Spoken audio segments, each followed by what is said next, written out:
کہنے لگی کہ میرے ماں باپ نے مجھے کیسے کچرے میں ڈال دیا ہے۔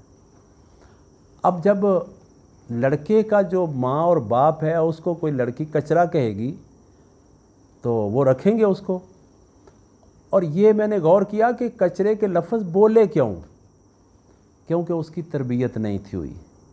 تربیت اس کی دین مصطفیٰ صلی اللہ علیہ وسلم سے نہیں ہوئی تھی، بلکہ انگریزی ماحول کی تربیت تھی۔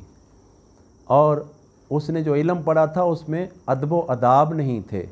اب جتنی بھی انگلش بک ہیں اس میں ادب و آداب تو نہیں سکھائے جاتے، اس میں تو انہوں نے جو ان کا اپنا کلچر ہے اسی کے مطابق ہے۔ اور جو ہمارا مدنی کلچر ہے، مکی کلچر ہے، اس میں ادب و آداب سکھائے جاتے ہیں کہ یہ بھائی ماں ہے، یہ ساس جو ہے سیم ماں ہے، جیسے تیری اپنی ماں کے قدموں میں جنت ہے ایسے اس کے قدموں میں بھی جنت ہے۔ جیسے اپنی ماں کا احترام ہے، احترام کے لیے لفظوں کا چناؤ کرنا ہے، ان کے سامنے بازو بچھا کے بیٹھنا ہے، اسی طرح اس ماں کے سامنے بھی اسی طرح ہی کرنا ہے، سیم ایسے ہی ہے۔ اور باپ بھی سیم ایسے ہی ہے۔ اور جب بچی کی بات سنی، بچے کی بھی سنی، بچے نے اس چیز پہ ضد کی کہ اس نے میری ماں کو برا کہا، اور جو بچی ہے وہ کہتی ہے کہ میں نے وہاں رہنا ہی نہیں ہے، وہ میرے لیول کے ہی نہیں ہے۔ اب یہ خرابی کہاں سے پیدا ہوئی؟ جب باپ نے اور ماں نے رشتے دیکھنے کے لیے فیصلہ کیا تو انہوں نے سوچا کہ بچہ جو ہے وہ پڑھا لکھا ہو یا نہ ہو، امیر ہونا چاہیے، تو وہ امیر تھا۔ لیکن جب لڑکے والوں نے رشتہ دیکھنے کی کوشش کی تو انہوں نے کہا کہ خوبصورت بڑی ہونی چاہیے، بس ہمارے خاندان میں آئے تو 4 چاند لگ جائے۔ اب اس کی خوبصورتی ظاہری تو تھی لیکن زبان کی اخلاقی خوبصورتی نہیں تھی۔ اب وہ بد اخلاقی کی وجہ سے نوبت طلاق تک پہنچ گئی۔ اب میں نے کیا کیا، میں نے بچی کو کہا بیٹا تیرے خاوند نے تیری بہت تعریف کی ہے، اس نے کہا کہ اگر یہ لڑکی مجھے نہ ملی تو میں نے اور شادی نہیں کرنی، جبکہ مجھے یہ چیز لڑکے نے نہیں کہی تھی، اور میں دین پڑھا تھا، مجھے پتہ تھا نبی پاک صلی اللہ علیہ وآلہ وسلم نے ارشاد فرمایا تمہیں اللہ اور اللہ کا رسول صلی اللہ علیہ وآلہ وسلم یہاں اپنی طرف سے بات بنا کے کرنے کی اجازت دیتا ہے تاکہ 2 گھرانے آپس میں دراڑ پڑنے سے بچ جائیں۔ اور جب لڑکے سے میں نے بات کی تو لڑکے کو میں نے کہا کہ تیری بیوی بہت نیک ہے، وہ بس غصے میں آ کے غلطی سے ایسے الفاظ نکل گئے، اب وہ شرمندہ بہت ہے، وہ سوری بھی کرتی ہے۔ میں نے کہا بیٹا آپ سوری نہ کریں، میں سوری کر لیتا ہوں تیرے ہسبینڈ سے، اپنے بیٹے سے۔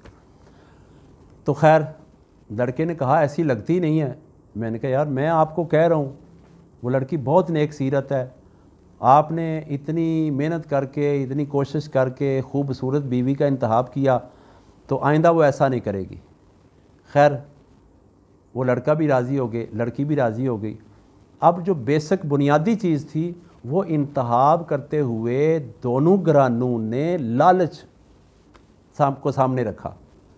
اور لالچ پتہ ہے، ہم نے چھوٹے ہوتے بھی کتابوں میں پڑھا ہے، لالچ بری بلا ہے، اور جس گھر میں بری بلا آ جائے وہ کسی کو سکون لینے دیتی ہے۔ جب بھی اپنے بچوں کی شادی کریں تو اپنے بچوں اور بچیوں سے مشورہ لیں۔ اگر ماں باپ کو اس چیز کا پتہ ہے کہ میرا بچہ فروٹ میں کون سا فروٹ پسند کرتا ہے، میری بچی کپڑوں میں کون سا کلر خوش ہو کے پہنتی ہے، اس چیز کا ماں کو اور باپ کو پتہ ہوتا ہے، اور یہ بھی پتہ ہوتا ہے میری بچی کے لیے کون سا لڑکا اچھا رہے گا۔ اور پھر جب بچہ بڑے ہوتے ہیں، ماں باپ اپنے بچوں کے ساتھ دوستانہ ماحول بنائیں، اس طرح کا ماحول بنائیں کہ بچہ بھی بتانے پہ وہ تکلف نہ کرے اور بچی بھی بتانے پہ شرمائے نہ۔ اور جب دونوں طرف بچی اور بچے کے دونوں ماں باپ نبی پاک صلی اللہ علیہ وسلم کی اس حدیث پہ عمل کریں گے کہ پہلے دیکھو کہ وہ مالدار ہو، یعنی مال ایسا ہو جو حلال کی کمائی والا ہو، یعنی مال اس طرح نہ ہو کہ ان کے بڑے بڑے پلاٹ ہوں، بڑی کوٹھیاں ہوں، مال سے مراد کہ وہ حلال کی روزی کما کے کھانے والے ہوں۔ وہ حرام کی والے نہ ہوں، اور دوسرا نسب یعنی وہ عزت مند خاندان ہو، تیسرا اس کا حسن، وہ حسن اخلاق والے بھی دونوں خاندان ہوں، چوتھا دیندار ہو۔ نبی پاک صلی اللہ علیہ وسلم کی حدیث کا آخری حصہ ہے، لیکن تجھے چاہیے کہ تو دیندار عورت کو حاصل کرے، اس کو ترجیح دے۔ اس چیز کو خیال کرے کہ ازدواجی زندگی میں اگر دیندار ہوگی تو اس کا ظاہری حسن اور خوبصورتی اگر رہی تو جب بولتی ہے اس کے الفاظ میں خوبصورتی نہیں ہے تو وہ بھی نہیں چل سکے گی، بلکہ اس کا حسن اخلاق اچھا ہونا چاہیے، حسن کردار اچھا ہونا چاہیے، حسن گفتار اچھا ہونا چاہیے، وہ ساری چیزیں اچھی ہو جائیں۔ ایک میرے دوست ہیں، وہ ایک ایسی اپنے بیٹے کی شادی کر کے بہو بیاہ کے لائے، تو کوئی سال بعد میری ملاقات ہوئی۔ میں نے کہا بھئی آپ نے بیٹے کی شادی کی تو کیسا رہا؟ کہنے لگے نظامی صاحب آپ کو کیا بتائیں، وہ بچی آئی، ہم نے ایک حدیث پڑھی تھی کہ 4 چیزوں پہ شادی کرتے وقت غور کرو۔ پہلی، مالدار ہو، حلال کی کما کے کھانے والا ہو۔ وہ مالدار تو نہیں تھے اس قدر، ان کی کھیتی باڑی تھی، وہ جتنا آتا تھا وہ اس طرح نہیں ہے کہ وہ پیٹیاں فروٹوں کی لا رہے ہیں یا ان کے پاس گاڑیاں ہیں۔ ان کے پاس کھیتی باڑی کے لیے 2 بیل تھے اور اس سے کھیتی باڑی کرتے تھے، اور اس کے علاوہ ان کے پاس کچھ نہیں تھا، گھر ان کا اپنا تھا۔ اور دوسرا ان کا نسب بھی ان کا اتنا، یعنی کہ وہ سید زادی نہیں تھی یا بہت بڑی ذات کی وہ لڑکی نہیں تھی، درمیانی سی ذات کی تھی، لیکن عزت والے تھے۔ تیسرا اس کا حسن، وہ اتنی گورے رنگ کی چمکدار چہرے والی تو نہیں لیکن درمیانی سی۔ ایک چیز اس میں تھی کہ اس نے آقا صلی اللہ علیہ وآلہ وسلم کی محبت کا کورس، قرآن اس نے پڑھا ہوا تھا، حدیث اس نے پڑھی تھی، رشتوں کا اسے پتہ تھا، اور وہ ایسے گھرانے کی تھی جو بد عقیدہ بھی نہیں تھے۔ ایک چیز کو ہم نے ترجیح دی۔ جب وہ ہمارے گھر آئی، اس نے پہلے تو جو اس کے ماں اور باپ تھے ان کے ساتھ جب اس نے کلام کیا تو مجھے میرا دوست کہنے لگا، جب میری بہو میرے پاس آئی تو کہنے لگی ابو جی، جب اس نے مجھے ابو جی کہا تو مجھے ایسے لگا کہ میری اپنی ذاتی بیٹی آ گئی ہے، تو میری آنکھوں میں آنسو آ گئے۔ مجھے کہتی ہے کہ ابو جی آپ کو میں زندگی میں دکھ نہیں دوں گی، لیکن آپ بھی ایک کام کرنا، آپ بھی جب مجھے کوئی بات کرنا چاہو، کسی کے کان بھرے ہوئے اس پہ عمل نہ کرنا۔ اگر اس کان سے کسی نے میرے خلاف آپ کو بات بتائی تو اسی کان میں میرے سے بھی آواز سننا، مجھے بھی پوچھنا۔ اور ابو جی آپ نے اپنے گھر میں جس طرح کا ماحول ہے مجھے بتا دیں، جس طرح کا آپ کو کھانا پسند ہے مجھے بتا دیں، جس طرح کے آپ کو کپڑے پسند ہیں، کس طرح استری کر کے یا کیا کیا گھر میں ہوتا ہے، میری رہنمائی کر دیں، میں بار بار آپ کو تکلیف نہیں دوں گی۔ اور اس کے بعد وہ میری بیوی کے پاس جا بیٹھی، بیوی کے پاس بیٹھ کے میری بیوی کے اس نے قدم چومے۔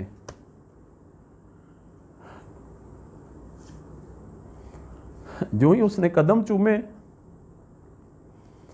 تو میری بیوی نے اپنی بہو کو بازو میں لے کے رونے لگ گئی۔ اب بچی کو نہیں بولنے دیا میری بیوی نے۔ میری بیوی نے کہا بیٹی مجھے ایسی بات کا تو اندازہ ہی نہیں تھا، آپ نے تو میرے سینے میں ٹھنڈ ڈال دی ہے، مجھے سکون آ گیا ہے۔ اب وہ بیٹی جب دوسرا دن ہوا، سحری کے ٹائم اٹھی اور میری بیوی بیمار تھی، اس کے لیے اس نے پانی گرم کیا اور اس کو وضو کروایا اور پھر اس کو ناشتہ دیا اور پھر مجھے ناشتہ دیا۔ اب میرے بیٹے نے جب دیکھا کہ میری بیوی کیا کر رہی ہے تو بیٹا کہنے لگا میرے ذہن میں بھی ایک خیال آیا۔ جب دوسرے دن ہم چلے گئے اپنے یعنی لڑکے کے جو سسرال والے تھے، جو بہو تھی اس کے ماں باپ کے گھر میں. تو اس کے گھر میں گئے تو اس نے سوچا کہ جو میری بیوی نے میرے ماں باپ کے ساتھ کیا ہے سیم میں بھی ایسے اس کے ماں باپ کے ساتھ بھی کروں گا. وہ کہنے لگے کہ میرا بیٹا جب ادھر گیا تو میرے بیٹے نے بھی اپنے سسر سے کہا ابو جی میں آپ کا بیٹا بنا ہوں اور میں آپ کو یقین دلاتا ہوں کہ میں آپ کو دکھ نہیں دوں گا. تو میرا دوست کہتا ہے کہ میرے بیٹے نے مجھے آ کے بتایا کہ میرے سسر نے مجھے اپنے ساتھ لگا لیا. اس نے کہا کہ بیٹا بیٹیاں دے کے بیٹے بنائے جاتے ہیں، تو میں نے آپ کو بیٹا بنایا ہے. تو اس نے کہا کہ باپ میں آپ کو ساری زندگی شکایت نہیں دوں گا کہ آپ کی بیٹی آپ کو بتائے کہ مجھے وہاں سے کھانا نہیں ملا، کپڑے نہیں ملے، مار پڑی ہے، انہوں نے کوئی تانا دیا ہے، نہیں. پھر وہ کہتا ہے کہ میں اپنی ساس کی طرف گیا، ساس کو بھی میں نے جا کے اس کے قدم چومے جیسے اس نے میری ماں کے چومے تھے. تو میں نے کہا کہ امی جان میں آپ کا بیٹا ہوں اور آپ یہ پریشان نہ ہونا کہ پتہ نہیں میری بیٹی بیگانے گھر گئی ہے، نہیں، سمجھیں کہ وہ آقا صلی اللہ علیہ وآلہ وسلم کے شریعت والے گھر میں گئی ہے. اور اس ماں نے بھی مجھے پکڑ کے میری پیشانی چومی تو مجھے دعا دی، کہا بیٹا مجھے تو نے سکون دیا ہے، جا تجھے اللہ تبارک و تعالی سدا خوش رکھے. اب انتخاب کرتے وقت انتخاب صرف ایک تھا کہ ان کے انتخاب میں آقا صلی اللہ علیہ وآلہ وسلم کا دین اور اسلام تھا. اب ہمیں فیصلہ کرنا ہے کہ ہم اپنی اولادوں کو سمجھنے کی کوشش کریں. اپنی اولادوں کی شادیاں کرتے وقت ان کے نظریات کو دیکھیں، ان کے خوابوں کو دیکھیں اور ان کا بھی احترام کریں، ان سے مشورہ کریں اور اگر ہو سکے تو پردے میں بٹھا کے ان کو ایک دوسرا دیکھ بھی لے. شریعت نے جہاں تک اجازت دی ہے وہاں تک اسے دیکھنا بھی چاہیے، گفتگو بھی کرنی چاہیے اور کوئی سوال و جواب ہو تو وہ بھی کرنا چاہیے تاکہ بعد میں جو پکا جواب ہونا ہے اس سے پہلے سوال کر لینا اچھا ہے. ہمارے ماحول میں ہوتا کیا ہے کہ باپ کہتا ہے میں ہی میں ہوں، میں نے جو فیصلہ کر دیا وہ حرف آخر ہے. اور پتہ کیا چلتا ہے چاند ہی دنوں میں انڈرسٹینڈنگ نہیں تھی، لڑکی لڑکا روز جھگڑا کرتے ہیں، لڑکی نے جا کے عدالت میں خلا تنسیخ نکاح کا دعویٰ کر دیا، پھر اس نے اپنے سامان کا دعویٰ کیا، ادھر سے لڑکے نے بھی اپنا لنگوٹ کس لیا. اب دونوں خاندان ذلیل ہوتے ہیں. وجہ کیا تھی کہ ماں باپ نے پہلے سوچا نہیں، انڈرسٹینڈنگ نہیں، غور و فکر نہیں کیا، پوچھا نہیں، مشورہ نہیں کیا اور بغیر مشورے کے کیا تو پھر کتنی ذلت ہوتی ہے. اس باپ کو پتہ ہے جس کو اتنا خرچہ کرنے کے بعد زیرو پہ آ جاتا ہے، اس کو پتہ چلتا ہے. اور جو بندے ان چیزوں کو اپنی فکر میں لا کے سارے مشورے کر کے سارے حقوق پورے کر کے جب کرتے ہیں تو وہ جو میں نے واقعہ سنایا اسی طرح ان کی زندگی حسین گزرتی ہے. ان کے گھر میں یہ نہیں ہوتا کہ کوئی نئی لڑکی آ گئی ہے، ان کو ایسے ہی لگتا ہے جیسے پتہ نہیں یہ پیدا ہی ادھر ہوئی تھی، کیونکہ انہوں نے انتخاب کرتے وقت انتخاب ہی آقا صلی اللہ علیہ وآلہ وسلم کی محبت کا کیا تھا. اب وہ کہنے لگے کہ بچی بظاہر تو اتنی خوبصورت نہیں ہے، لیکن جب ہمارے رشتہ داروں میں، بہن بھائیوں میں، عورتوں میں بولتی ہے، جب وہ نعت پڑھتی ہے، جب وہ نماز پڑھتی ہے، جب لوگوں کو دین سکھاتی ہے تو لوگ ہمیں مبارکیں آ کے دیتے ہیں.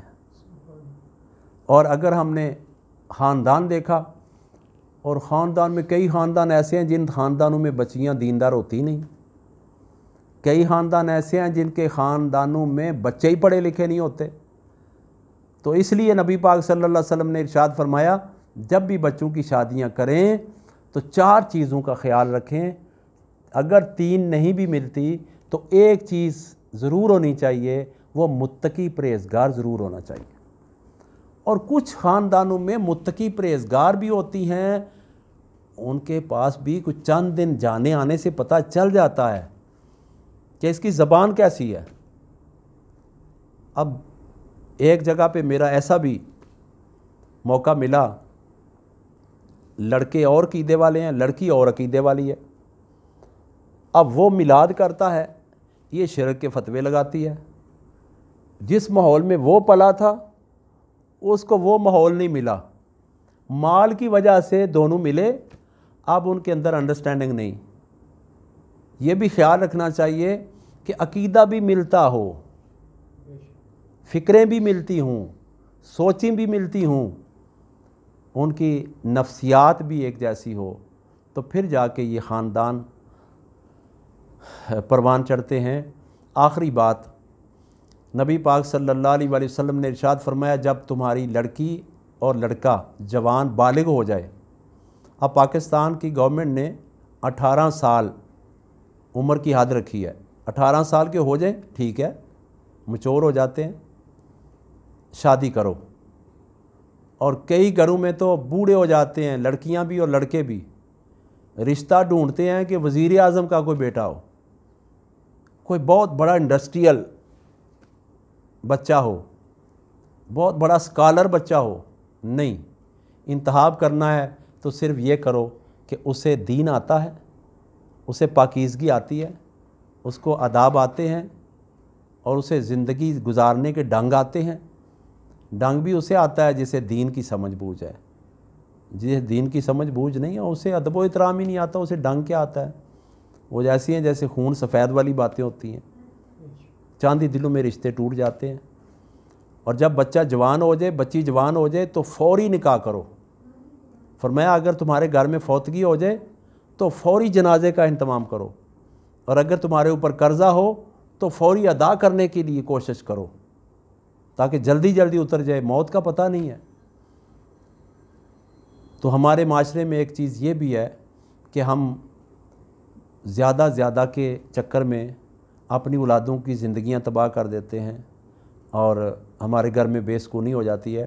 آئیں ہم نبی پاک صلی اللہ علیہ وآلہ وسلم کے اسوہ حسنہ کو، نبی صلی اللہ علیہ وسلم کی زندگی کو غور سے پڑھیں اور اس کے اوپر عمل کریں، تاکہ ہمارے حالات بہتر ہو جائیں اور ہمارے گھر جنت بن جائیں۔